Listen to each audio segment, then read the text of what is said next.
तसं समोरून प्रश्न आला, समोर मुख्यमंत्री आहेत, 2 उपमुख्यमंत्री आहेत, 200 आमदार आहेत, केंद्रातली सत्ता आहे, राज्यातली सत्ता आहे, तुझ्याकडे काय आहे? माझं साधं उत्तर होतं, माझ्याकडे आदरणीय शरदचंद्रजी पवार साहेबांचा आशीर्वाद आणि ही मायबाप जनता आहे. उभय हिंदुस्थानचा आराध्य दैवत छत्रपती शिवाजी महाराज आणि छत्रपती शिवाजी महाराजांनी या महाराष्ट्राच्या मातीतल्या माणसाला जगावं कसं हे शिकवल्यानंतर याच मातीतल्या माणसाला शेवटच्या श्वासापर्यंत लढावं कसं हे शिकवणारे छत्रपती संभाजी महाराज यांच्या पवित्र स्मृतींना अभिवादन करतो.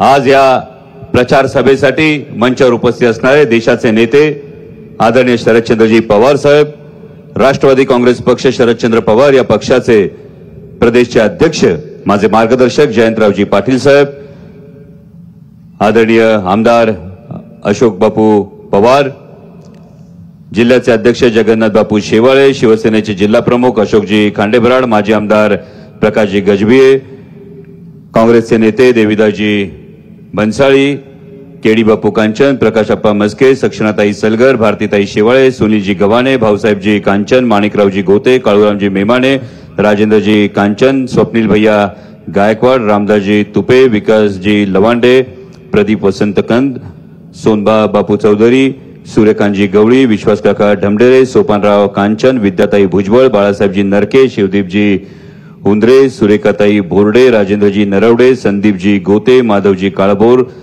नीताताई आल्हाट, सोमनाथजी भुजबळ, आम आदमी पक्षाचे मयूरजी दौंडकर, सागराबा कांचन, श्रद्धाताई कदम, सविताताई कांचन, सुभाषराव टिळेकर, जगदीशजी महाडिक, शिवसेनेचे स्वप्नीलजी कुंजीर, पैलवान दत्तोबा कांचन, व्यासपीठावरील उपस्थित असणारे सगळेच मान्यवर, पुढे बसलेले आपण सगळेजण, जास्तीत जास्त सर्वांचा नामोल्लेख होईल याची खरं तर काळजी घेण्याचा प्रयत्न केलेला आहे. कारण याचं एक फार महत्वाचं कारण आहे.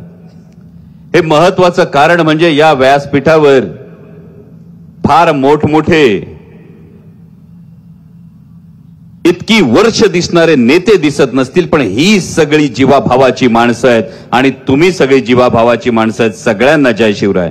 खरं तर मगाशी विकासजी लवांडेंनी, सक्षणाताई सलगर यांनी, अशोकराव खांडेबराडांनी समोरच्या उमेदवारांविषयी भाष्य केलं. मी खरं तर समोरच्या उमेदवारांवर फारसं भाष्य करणार नाही, कारण मुळात ही निवडणूक 2 पक्ष 2 उमेदवार अशी राहिलेलीच नाही.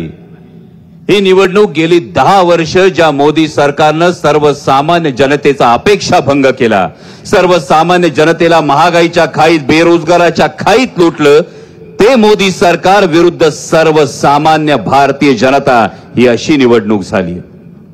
आणि दुसरी फार महत्वाची गोष्ट आहे, जे मी सातत्यानं सांगतोय की मला असं वाटलं होतं लढत तुल्यबळ प्रतिस्पर्ध्याशी होईल, परंतु समोर डमी उमेदवार आला तेव्हा थोडंसं शल्य वाटलं. कारण माननीय पक्षप्रमुख उद्धव साहेब ठाकरे यांना दगा देऊन ज्या पक्षात खरं तर उडी मारली, त्या माननीय मुख्यमंत्री महोदयांच्या मनातले पहिल्या पसंतीचे उमेदवार हे समोरचे उमेदवार नव्हते. हे नाशिकमध्ये घेतलेल्या प्रेस कॉन्फरन्समध्ये कळलं. त्यांनाही दगा देऊन ज्या पक्षात उडी मारली, त्या अजित पवारांच्या राष्ट्रवादी काँग्रेस पक्षातलेही पहिल्या पसंतीचे उमेदवार हे नव्हते, हे आपल्या सगळ्यांना ठाऊक आहे. पण तरी त्यांच्याविषयी फारसं भाष्य करणार नाही, कारण छत्रपती शिवाजी महाराजांचा मावळा आहे आणि एक शिवभक्त या नात्यानं या महाराष्ट्राची संस्कृती चांगलीच जाणतो की स्वराज्यासाठी आणि उदात्त हेतूसाठी वतनावर पाणी सोडण्याची तयारी दाखवणाऱ्या कान्होजी राजे जेध्यांचा इतिहास सांगितला जातो.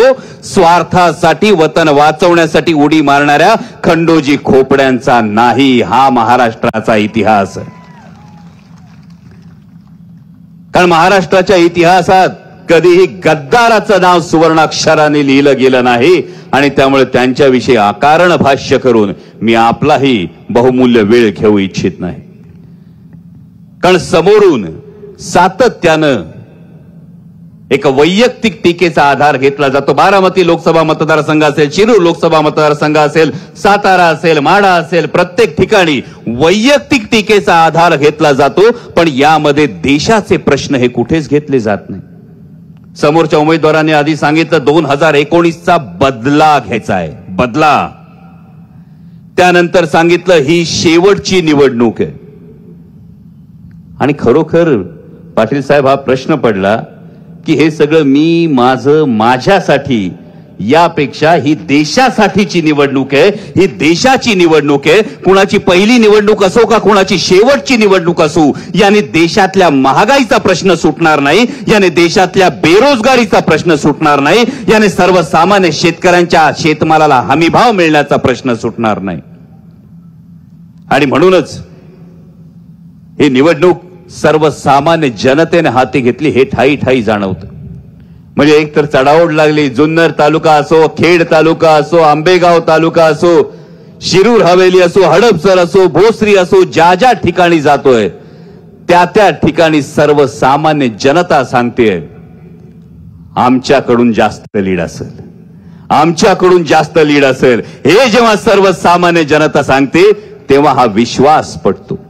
आजही एका सकाळी हडपसर मध्ये होतो साहेब, एका माऊलीनं आलाबला घेतली, औक्षण केलं, जवळ घेतलं मायेनं आणि सांगितलं शिवाजी राजासारखं राज्य येऊ दे बाळा.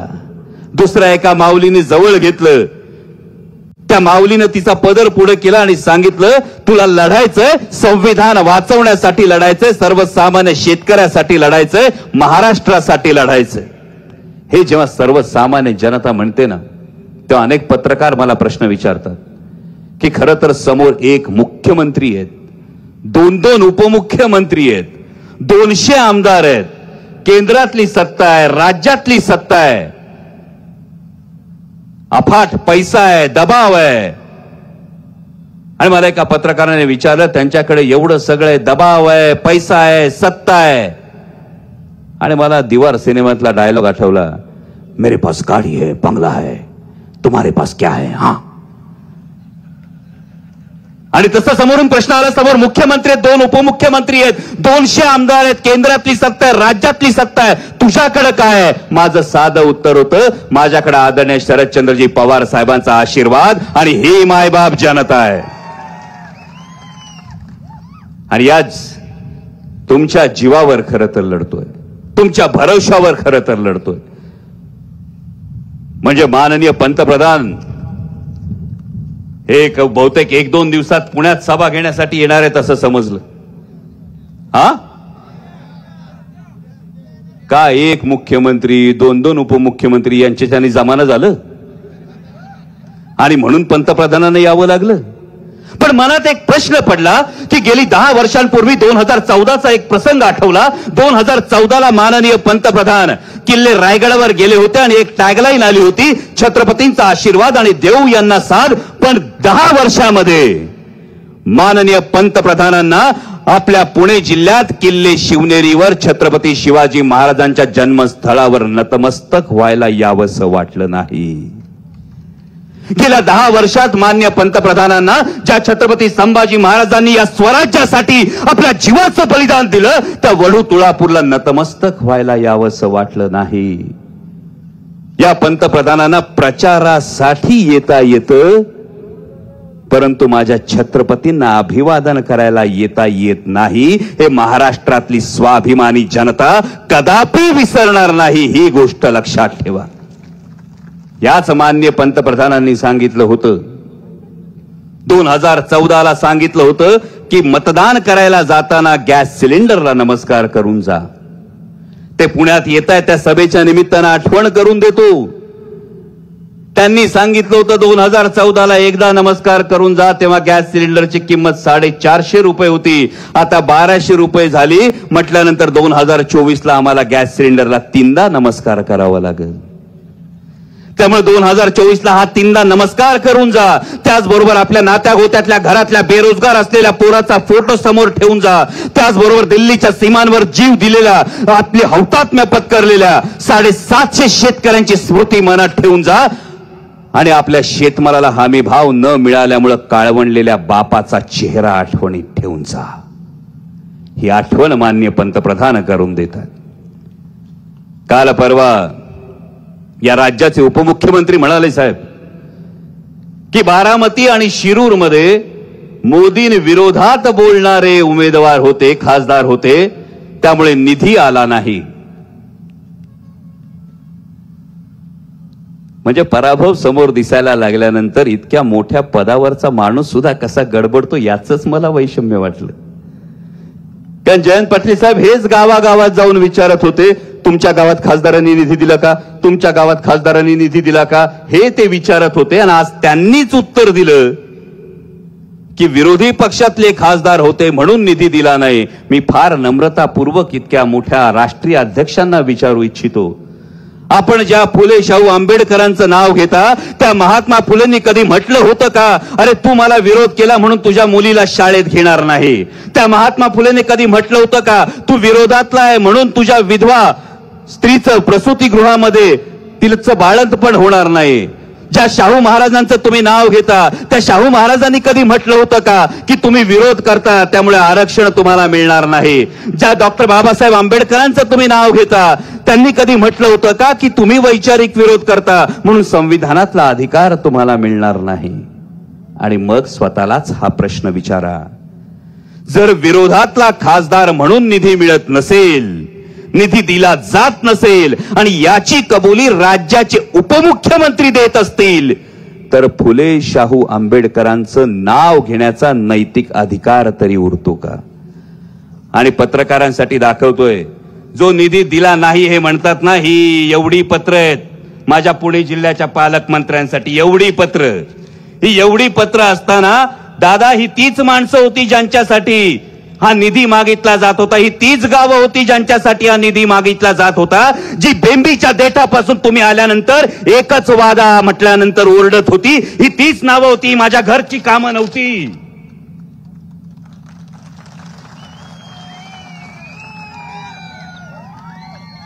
आणि केवळ भूमिका बदलली नाही, केवळ तुमच्या सांगण्यावरून स्वाभिमान गहाण टाकला नाही, म्हणून या पुणे जिल्ह्यातल्या शिरूर लोकसभा मतदारसंघातल्या या सर्वसामान्य माणसांची ही कामं अडवली असतील तर हीच सर्वसामान्य जनता तुम्हाला याचं उत्तर दिल्याशिवाय राहणार नाही. साहेब ठिकठिकाणी या तक्रारी कानावर येतात, अमुक फोन आला बघून घेतो, तमुक फोन आला, फेसबुकचं स्टेटस जरी ठेवलं सोन्या बापू तरी सुद्धा फोन येतात का नाही? फेसबुकच्या स्टेटसवर कोपऱ्यात कुणाचा फोटो आहे याच्यावरून सुद्धा फोन येतात. केवढं बारीक लक्ष आहे, राज्य किती प्रगती करते, राज्यातल्या सत्ताधाऱ्यांचं केवढं बारीक लक्ष कार्यकर्त्यांवर आहे. आणि मला एक प्रसंग आठवला, छत्रपती शिवाजी महाराजांच्या काळामध्ये एक सरदार होता, मोठा तालेवार सरदार होता. सर या तालेवार सरदारावर महाराजांची कृपा दृष्टी होती. तो सरदार असा ऐटीत घोड्यावर निघाला की माणसं अशी चराचरा कापायची, आदराने झडाझडा मुजरे झडायचे. एक गरीब शेतकऱ्याचं लेकरू एका गावात राहत होतं. तो सरदार समोर आला की ते गरीब शेतकऱ्याचं लेकरू सुद्धा कमरेत लवायचं, त्या सरदाराला मुजरा करायचा.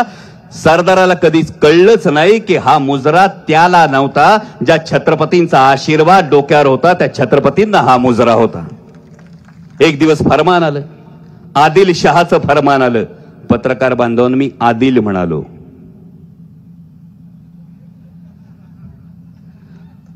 अहो ते नंतर परत नुसतं शहा ऐकून वेगळं काहीतरी करतात. आदिल शहाचं फरमान आलं, आदिल शहाचं फरमान आलं आणि सरदारानं भूमिका बदलली. सरदार आता आदिलशाहीची चाकरी करायला लागला. जेव्हा सरदार आदिलशाहीची चाकरी करायला लागला त्यानंतर सरदार पुन्हा त्याच्या रपेटीसाठी निघाला. डोलरदार घोड्यावर बसून ऐटदार झोकात सरदार निघाला. पण दिसलं कालपर्यंत जी चरा चरा वाकत होती, आदरानं जी झुकत होती, यातला कुठलाच माणूस मुजरा करायला पुढे येईना. मग सरदार वैतागला. ज्यांचे ज्यांचे लागे बांधे होते, जे जे लाभार्थी होते, त्या प्रत्येकाला सरदारानं दमात घ्यायला सुरुवात केली. बागोन घेईन तुला, पुढे हाय का नाही काय. त्यांनी आपला जुलमाचा रामराम केला. सरदाराला वाटतं सगळं नीट झालं, आपण भूमिका बदलली तरी सुद्धा स्वप्नील भैया आपल्याला मुजरे झडतायत. पण त्याला कळलंच नव्हतं मुजरे फक्त लाभार्थ्यांचे झडतायत. ते गरीब शेतकऱ्याचं लेकरू कोपऱ्यात उभं होतं. सरदारानं घोडा ऐटीत त्याच्या समोर नेला. सरदाराला वाटलं नेहमीप्रमाणे हे लेकरू सुद्धा आपल्याला मुजराच करल. ते लेकरू तसंच ताठ मानेनं उभं राहून सरदाराच्या डोळ्यात डोळे घालून उभं राहिलं. सरदाराने विचारलं, का रे विसरलास का, मुजरा नाही करतायत का? ते लेकरू म्हटलं, सरदार मुजरा तुम्हाला नाही, मुजरा माझ्या राजाला करत होतो. आज तुम्ही भूमिका बदलली, तुम्ही मुजऱ्याचा अधिकार गमावला. सरदाराला वाटलं एवढ्याशा लेकराकडून एक साधं शेतकऱ्याचं गरीबाचं लेकरू हे मला उलट जबाब देतं. सरदार म्हटला, तुझं अस्तित्व धोक्यात आणि लक्षात ठेव. ते लेकरू म्हणाले, सरदार जेव्हा मोगलांच्या फौजा आम्हाला लुटायला येत होत्या तेव्हा तुम्ही रयतेच्या बाजूनी लढत होतात, त्यावेळी तुमच्या मनात आदर होता. आता तुम्ही जे लुटायला येत होते त्यांच्या बाजूने आला आणि आम्ही तुम्हाला मुजरा करू अशी अपेक्षा करत असाल तर एक गोष्ट लक्षात ठेवा, गरीब असलो तरी तुमच्या पुढे झुकणार नाही. माझा स्वाभिमान मी विकणार नाही. याच्यातून कुणाला काय बोध घ्यायचा आहे हे स्वाभिमानी जनतेला पुरेपूर कळते. पण मी देशाचे गृहमंत्री मध्यंतरी महाराष्ट्रात आले होते साहेब, त्यांचं मनापासून आभार मानेन. त्यांनी फार महत्वाचा प्रश्न आम्हाला विचारला. त्यांनी आम्हाला प्रश्न विचारला की आदरणीय पवार साहेबांनी काय केलं, आणि खरोखर एक गोष्ट जाणवली. म्हणजे 2018 साली वडिलांचं छत्र गमावलंय त्यानंतर एक गोष्ट जाणवली. प्रत्येक घरात एक बाप असतो, तो बाप राबत असतो, पण बापाने काय केलंय हा प्रश्न जोपर्यंत विचारला जात नाही ना तोपर्यंत बापाचं महत्व कळत नाही. तो बाप राबत असतो, उन्हातानात राबत असतो, घर बांधत असतो, आपल्या कुटुंबावरचं छप्पर शाबूत ठेवत असतो, त्याच्या शर्टाखाली त्याचं भेवकं पडलेलं बनियान लपवत असतो, पोरांच्या सुखासाठी राबत असतो. पण जेव्हा कोणीतरी येतं आणि विचारतं बापानी काय केलंय, तेव्हा एकच उत्तर देतो, आमच्या जिरायती जमिनी बागायती या बापानी केल्यात. आम्ही जे कळकटलेल्या मळकट कपड्यांमध्ये फिरत होतो ते आम्ही स्टार्चचे कपडे घालून फिरतो, ते या बापाच्या धोरणांमुळे फिरतो.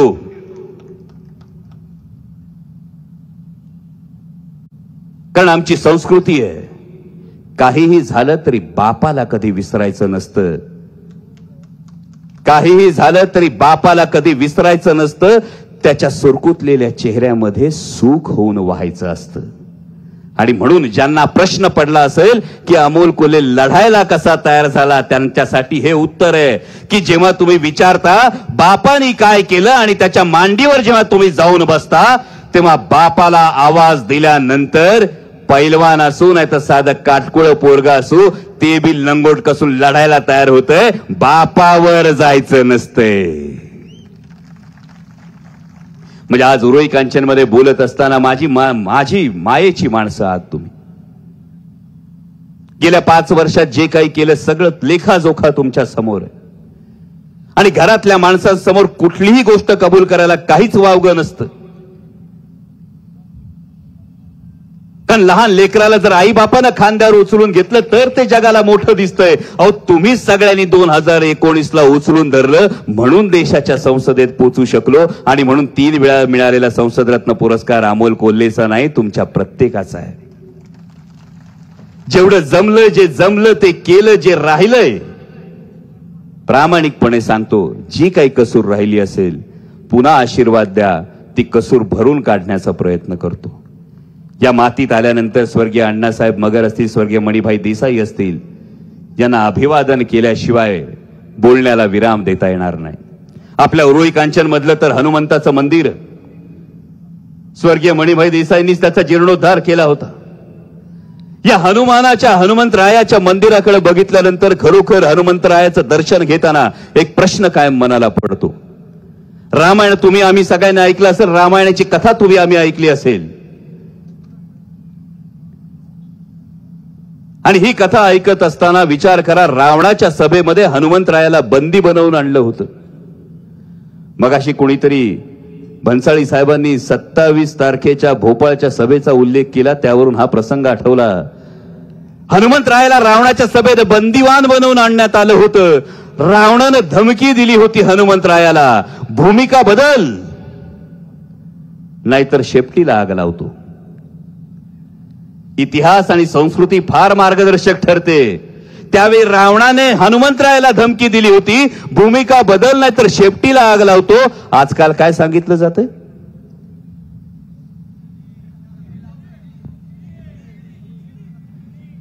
तिकडे काडी लावायची गोष्ट होती, आता काय होती? फक्त भावांना विचार करा. हनुमंतरायासमोर नतमस्तक होत असताना एकदा विचार करा, त्यावेळी धमकी दिली गेली होती, हनुमंतरायाला बंदिवान बनवून आणलं होतं. जर भूमिका बदलली नाही तर शेपटीला आग लावतो असं सांगितलं होतं. जर हनुमंतरायांनी त्यावेळी रामाची बाजू सोडून रावणाची बाजू घेतली असती तर इतक्या शतकांनंतर हनुमंतरायाच्या पावलावर आपण कधी नतमस्तक झालो असतो का? पण हनुमंतरायांनी सांगितलं शेपटीला आग लावली तरी बेहतर, त्या शेपटीची मशाल करील. पण दबाव टाकणाऱ्याची ही जी पापाची लंका आहे ही दहन करून दाखवली. हा आपला इतिहास आहे, ही आपली संस्कृती आहे. आणि म्हणूनच मी सुरुवातीलाच म्हणालो, ही निवडणूक दिशाची निवडणूक आहे. त्यामुळे जेवढे पावडे रावळे असतील पलीकडे, बारामतीमध्ये आपल्याला तुतारी वाजवायची आहे, शिरूरमध्ये तुम्ही तुतारी वाजवणारच आहात, पलीकडे मावळामध्ये आपल्याला मशाल पेटवायची आहे, पुणे शहरामध्ये आपल्याला काँग्रेसचा पंजा चालवायचा आहे. त्यामुळे बळकट पंजामध्ये स्वाभिमानाची मशाल पेटवून स्वाभिमानाची आणि विजयाची तुतारी फुंकायची, ही गोष्ट लक्षात ठेवा. देशातलं मोदी सरकार बदलणार, ही काळ्या दगडावरची रेघ आहे.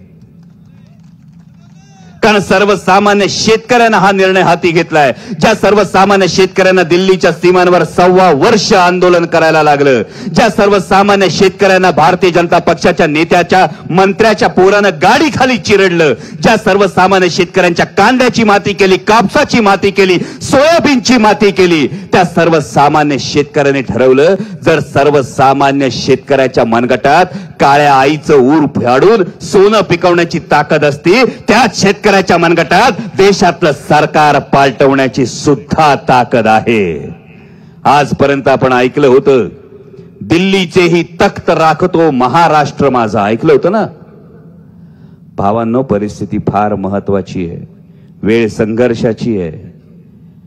आजपर्यंत ऐकलं होतं, दिल्लीचेही तख्त राखतो महाराष्ट्र माझा. देशाचा विचार केला तर केरळ असेल, कर्नाटक असेल, तामिळनाडू असेल, तेलंगणा असेल, पश्चिम बंगाल असेल, पंजाब असेल, आता अरविंद केजरीवालांच्या अटकेनंतर दिल्लीची परिस्थिती असेल, हेमंत सोरेन, माजी मुख्यमंत्री हेमंत सोरेन यांच्या अटकेनंतर झारखंडची परिस्थिती असेल, आता झालेल्या 2 फेज मधल्या निवडणुकांनंतर उत्तर प्रदेशमधून येणारे रिपोर्ट असतील, मध्य प्रदेशमधून येणारे रिपोर्ट असतील.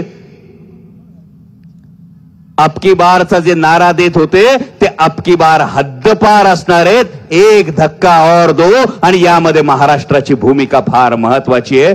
त्यामुळे दिल्लीचेही तख्त राखतो नाही, आता दिल्लीचे तख्त पालटवतो महाराष्ट्र माझा, एवढं फक्त दाखवून द्या. तुमच्या मतांचा आशीर्वाद पुन्हा एकदा पाठीशी उभा करा. 14-15 दिवस बाकी आहेत. या 14-15 दिवसांमध्ये आपल्या मतदारसंघाबरोबरच इतर मतदारसंघांमध्ये सुद्धा आदरणीय शरदचंद्रजी पवार साहेब असतील, माननीय पक्षप्रमुख उद्धव साहेब ठाकरे असतील, राहुलजी गांधी असतील, इंडिया आघाडीच्या उमेदवारांच्या प्रचारासाठी जावं लागणार आहे, जाणार आहे. म्हणजे आपली परिस्थिती कुठल्या पक्षाच्या, त्या पक्षाच्या तथाकथित राष्ट्रीय अध्यक्षांसारखी नाही